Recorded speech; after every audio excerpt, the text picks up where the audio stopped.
today with the Kin 2. So we also have the Kin 1 device, which is our smaller, kind of good for one-handed use. It fits really easily in your pocket. And the Kin 2 has a little bit larger screen. It has higher resolution camera, so it has an 8 megapixel camera on board, as well as the capability to shoot HD video. So you'll see it's a horizontal slider. So it reveals the full QWERTY keyboard, and it's got an 8 meg memory. So the home screen is what we call the loop, and this is where I can keep in touch with all the people and all the websites and RSS feeds that I'm interested in. So you'll see my friends Lene and Heather are on here, as well as I'm a big music fan. So you'll see MTV Buzzworthy that I have their RSS feed in my loop. So one of the great things is that this loop is automatically updated with the content coming in from all of my social networks and any RSS feed that I subscribe to. And say I see a piece of information coming through here that I think my friends will be excited about, I can share it using the spot. So the spot is this dot down here, and it really is the new way to share. I no longer have to think about how I want to share something and open the right application. I just worry about what I want to share and who I want to share it with, and drag it all down to the spot in one easy location. So I can drag this MTV newsfeed, and then I can go over to my favorites. So my favorites are all the people that I've told Ken I contact the most. So while all of my contacts were imported from my social networks when I signed in, I've actually told my phone that, I'm really good friends with Sam and Justin and Cecilia, and so I want to make these people really easy to contact. I don't have to hunt through all of my contacts anymore. They're right here, and I can tap on them and quickly call, text, or open their contact. And if I open their contact,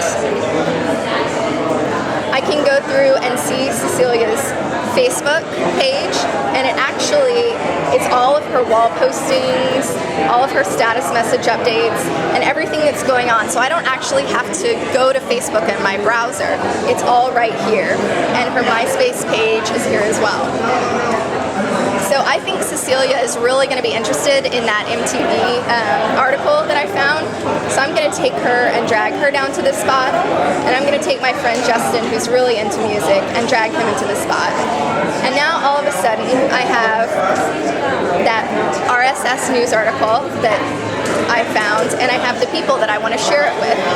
And then I can hit send and send it to them via text message, MMS, or email.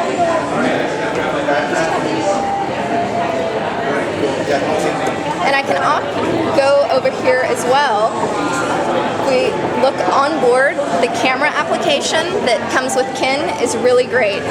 So we found that a lot of our customers are using their phone camera in low light situations. So they're going out at night to the club or someplace with low light, and they still want to get good pictures. So we actually have a Lumi LED on the back of the phone, and the Kin 2, as I said before, has an 8 megapixel camera and shoots HD video. So I can go through and take tons of photos, and they're all automatically backed up to the studio. So the studio is the cloud for Ken. And so I never have to worry about deleting any photos off of my phone, because they're all in the studio for me, automatically backed up. So even if I lose my phone, I don't lose all of the content, and I can view all of my photos on the big screen from the studio. So say I want to post this photo that I just took to my social network. Again, I just dragged it into the spot, which is there on the camera application too, and I can tap upload, and I can upload it to one of my social networks really quickly and easily. Very cool. Can you do a really quick walkthrough of? Yeah, so let's go ahead, let's go over to the studio and check it out. So again, these are my photos and videos. And it really, you'll notice up here is we have kind of a timeline of of all my photos. So say, my birthday was in February and I want to go back and relive my birthday party. I can click back through in time and look at the messages that happened then, all the photos that I took then. And really here you can view your photos in large scale on your screen. So you don't ever have to tether your phone to get your photos off. They're automatically here when you log into your studio. And if I want to know, if I forgot where I took that photo, it was quite a crazy night out, I can actually tap on the map and find out via the GPS, the geotagging, I can find out where I took that picture. And if I forget my phone at home one night, I can go back into my messages and see who has been texting me or calling me and what they've texted. So even if I lose my phone or leave it at home one night, I'm not completely lost on all my information. And the feed reader is here as well, so I can see my loop and all of the stories that were in my loop. I can see it from the home screen, from my studio.